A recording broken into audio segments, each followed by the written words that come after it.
Mostly just shock. And it felt like it was just surreal. And this can't really be happening. And I'm going to die. you know, those thoughts come in your head, I'm going to die.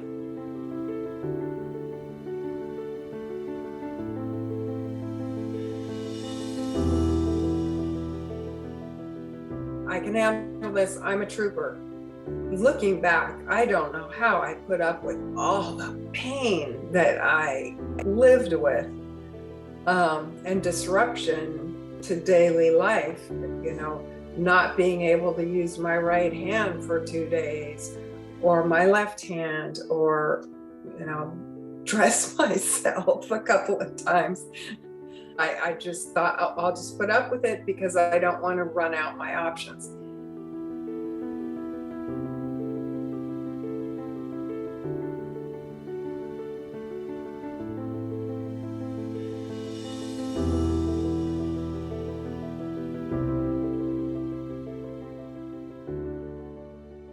Fortunately, by the time I did need treatment, my options were chemo or ibrutinib. And Kaiser does have a leukemia specialist, and my doctor made an appointment with him for me, and he discussed treatment as well. And he said, you could do either, but being you're unmutated, I would suggest you do ibrutinib because chemo doesn't work as well for unmutated. So when I had that discussion with my regular hematologist oncologist, we went for the ibrutinib, and I was just ready. I knew I had put it off far too long, and I had several months there at the end to just prepare. This is what I'm doing. It's time. Good that you were able to transition. You were ready for it. You were prepared. How did it go with the ibrutinib, which is, yeah, trade name is Imbruvica for people who don't know the the other name. But with the ibrutinib, was it one pill a day? And what was the impact as you started to take the treatment? It was 3 pills a day to start with. That's the standard dose for everybody. After 8 months, my dose was reduced to two capsules a day. And, it was some years back, but what I remember of that time, I felt very tired. And one of the things that started happening within about 2 weeks, it seemed like it was a couple of days, but I think it was a couple of weeks, I started getting joint pain and swelling. And that's one of the major side effects. The reason it causes joint pain, as I understand it, is because your body is sloughing off the cancer cells, and it raises your purine levels. So they call it gout. I'm not sure if it was gout or if it was just joint pain. Would you mind sharing why you decided not to take the gout medicine? Well, when I first started ibrutinib, I asked my oncologist because I had seen that in a support group that a lot of people started. I think it's called allopurinol or something like that. And I asked him about it, and he said, well, I can prescribe that if you want. And I said, yeah, I don't want that pain. So I started taking both at the same time, and I started getting the little red bumps, Pakizia or Pakisha. PTA or something? Yeah. Yeah, that. And my doctor said, well, it could be from the allopurinol or the Imbruvica. We don't know. So why don't you stop the allopurinol? And if it goes away, then we'll know that's what it was. And so that's why I stopped it. It went away. It wasn't a big deal to me, but I just never went back on it. And it has side effects too. So I try to be on the least possible. And I just never doubled back because I was afraid of the side effects from that. Something else that happened to me during that initial beginning time while my body was adjusting was sometimes I would be freezing cold and I always run hot, just freezing cold, could not warm up. But I would say about the first month or two was when my body was really adjusting to it. But right away, my labs, they shoot through the roof in the beginning, but they started coming down so quickly.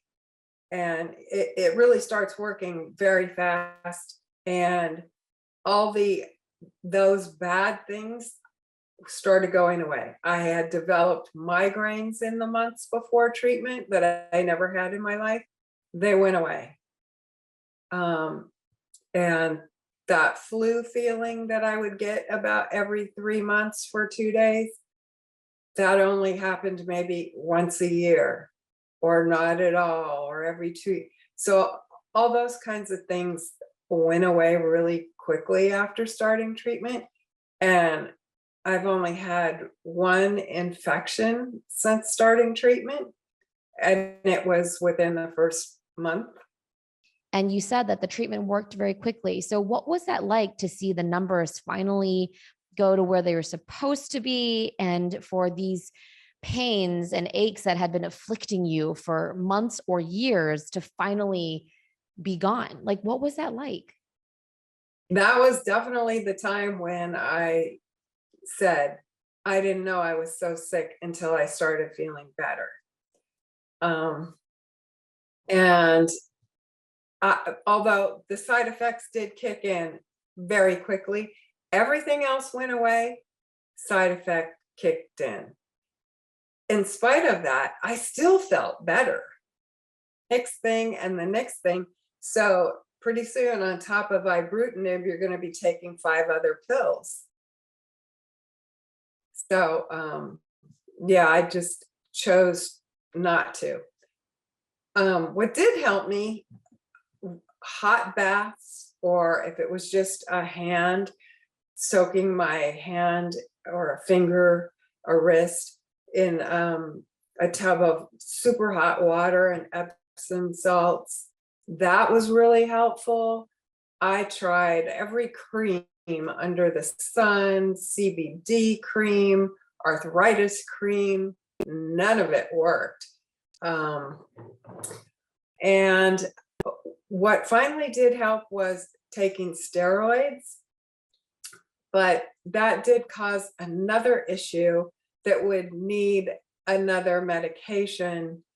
So we finally decided that only on my horrible flares where the pain had brought me to tears or that I couldn't walk, that's when I would use the steroids.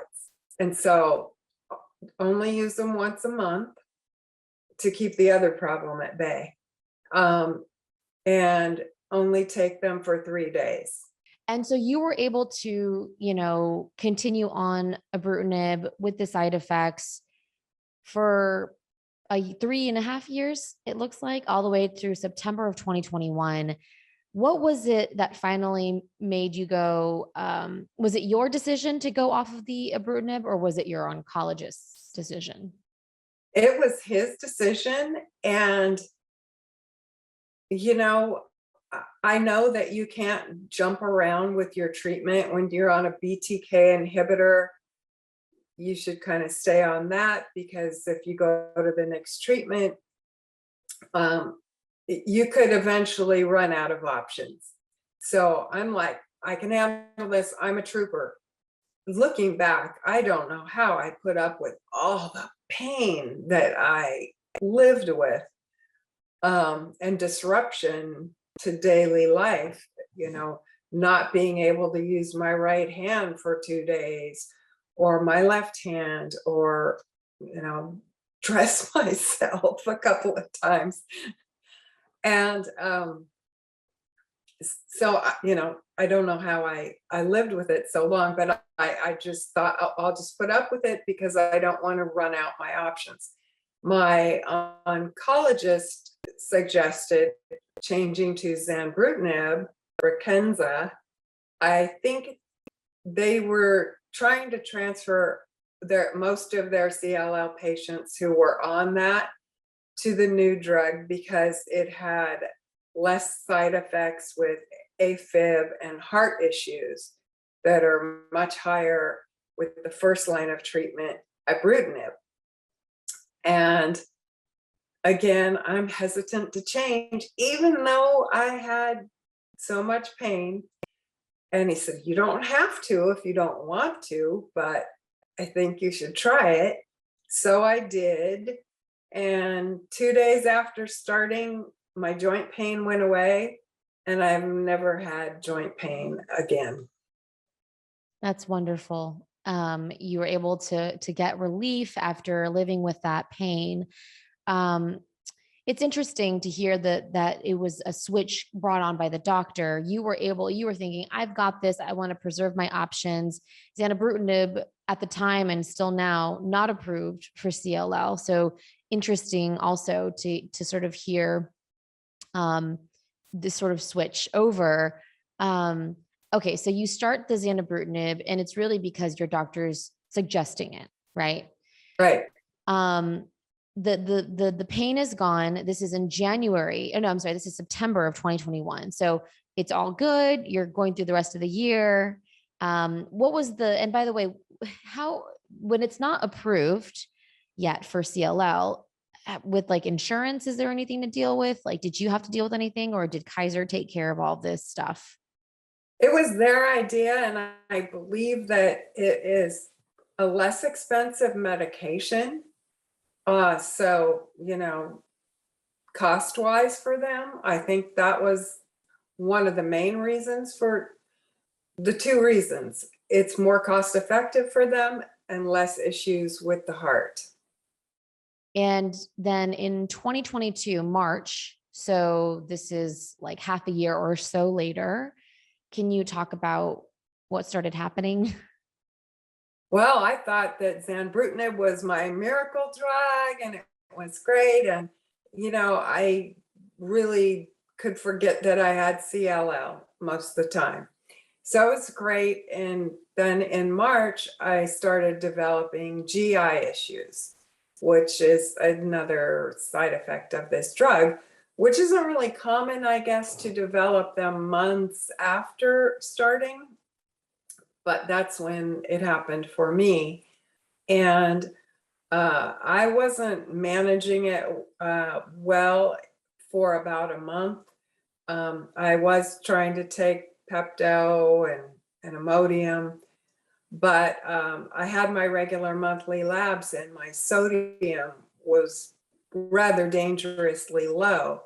And a couple hours after I did my labs, I got a call from my oncologist's office asking me a lot of questions. And I was told at that time to hold the Zanubrutinib, drink Pedialyte, Gatorade, let's work on this sodium. Oh, I just felt awful, bad enough that it drove me to ER. Headache, really fatigued, like you have the flu, just a flu-like symptoms. And we never could pinpoint exactly what happened, but some people have talked about like a withdrawal, and I have been on a BTK inhibitor for many years. So I'm thinking that's why my liver enzymes shot through the roof and rapidly. One day I had to go have labs every day. I'm really fortunate that there is a clinic 4 miles from my home, and I go there frequently. But my husband could see how sick I was, and he said, do you want me to drive you? And he drove me down the hill to the clinic. And so he could see how sick I was. And so I ended up being off of Zanubrutinib about 3 weeks. And then I started feeling better. I guess my body had adjusted or whatever I was going through. And then I went back on, and now I am managing the GI issues really well with medication. Do you mind sharing the medication? Do you mean the Imodium? Yeah, I take 2 Imodium a day with my Brukenza. They go hand in hand. They're partners, two peas in a pod. So, They're in my little pill box together. so you take the pills, the Imodium and the Zanubrutinib in the morning, and then once at night as well, right? That's right. Um, and I just want to go into this a little bit, and I appreciate you being open about. I mean, I remember when I was going through my chemo, I fluctuated between diarrhea and constipation like it was nobody's business. It was just like, and it was really hard to try and figure out. It was very painful, and it also impacted my life. I think the constipation was actually worse for me. If we could speak openly, I mean, for you, I think it's been the opposite, right? It's diarrhea as a GI, as the main GI problem, Right. and that can really, really impact the way you can live your life, right? Could you just share, I guess, what that human impact is? Um, yeah, like if I was making a lunch date with you, I tell all my friends this. Let's confirm in the morning because I don't know how I'm going to be. And they are all so sweet and understanding. I don't have anybody who says, well, how can you not know? You felt good last night. No, my health can change on a dime. They understand that. So yeah, it has made it um, scary to leave the house because I don't know how my body's gonna be acting that day. Um, Especially in March before I really had a handle on things. Now, right now, I have a really good handle on it, and I those fears have gone away. But that was really difficult. It was a difficult time. What was it that got you from feeling like I'm trying the different things, it's not really working, I have a fear of managing my life with this side effect, to now where you're like, I know that it's 2 Imodium per day? Is it a rhythm? What is it? Yeah, it was kind of, I was just taking one a day, again, kind of fearful of drugs and so afraid I was going to flip and go the opposite. But the next day I wouldn't, and the next day I wouldn't. And I should have just stepped up to 2 a day then. And it was a conversation with my oncologist after the sodium level and the whole fiasco with my health that he said, take 2 a day, take as much as you need. And once I did, that fixed it. It a little adjustment in the first week or so, but then it just seems like my body's in a good rhythm right now. Thank you so much for sharing that. Now wrapping this in the final couple questions from me. One is, it sounds like you have a great relationship with your doctor. He's not a CLL specialist. He is a hematologist oncologist. He does bring in the leukemia specialist at Kaiser when necessary, when he feels necessary. But what is the importance of that, especially when you're dealing with a cancer like CLL, which isn't common? It's not like they're going to get a bunch of cases all the time. What is that? What is the importance of that? Right. I hear and see that every day in the support group online. Um, and I understand that there are probably way too many oncologists that are not familiar with CLL. I'm really fortunate. Maybe it's because I live in a large metropolitan area that my doctor is very familiar. Sure, he probably doesn't know as much as a CLL specialist, but he's not in the dark. He's updated on all the current information. And I've always felt like he's a great partner. I don't feel like he's forcing me to do one thing or another. It's a conversation. This is what's happening. Here are your options. How do you feel? And he's great at answering every question I've ever had, and great at, when I send him an email, I don't think he's ever taken longer than 3 hours to get back to me. And I have to be careful, like, not to have this question on a weekend that's not really pressing, I'm like, I don't want to bother him on his weekend because I know he'll look at it and answer me. And I don't have to know right now. I love what I'm hearing, which is, first of all, that you found someone who's responsive. I mean, that's out of our control sometimes. We can try and Yeah. look for someone. It's that balance of like a CLL specialist, also someone who's going to be there for you, because this is a chronic, disease. So you need someone in your corner, right? Yeah. And the beautiful thing about the Kaiser system is that all of my doctors that I see have access to all of my labs and can see everything going on. So everybody's on the same page and they work together pretty well. That's really good to hear. And you talked about being up to date. One of the main things here we're talking about is clinical trials. You mentioned it earlier on about the option of a clinical trial. They didn't have one at Kaiser, but would you be, open to being in one that's not part of the system? And I guess now that you've been living with CLL for this many years, what is your take on the importance of clinical trials? Of course, we talked about already the fact that ibrutinib was just, all the BTK inhibitors were just in time for you to be able to start taking them. What a difference that made, especially as an unmutated CLL with the chemo not being as effective. Like, what does clinical trials and this research mean to you? Oh, it's huge. I feel like I wouldn't be here if it weren't for ibrutinib. I just know that. And clinical trials, if there was one available, I would jump on it in a heartbeat. It really is the best. And in 2008, when I was first diagnosed and my doctor said, you don't need any treatment now, but I would highly suggest a clinical trial. I'm like, what's that? I don't want to be a guinea pig, but absolutely, it is the best thing. Fortunately for me, ibrutinib was available.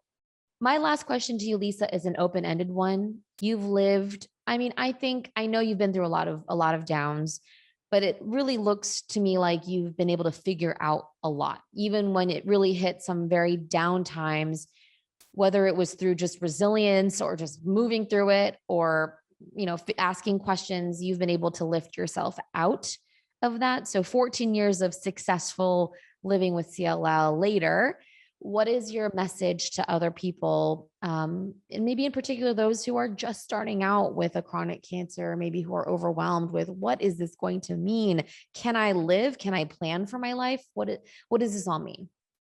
Yeah, that is absolutely the hardest part, is wrapping your mind around your diagnosis in the beginning.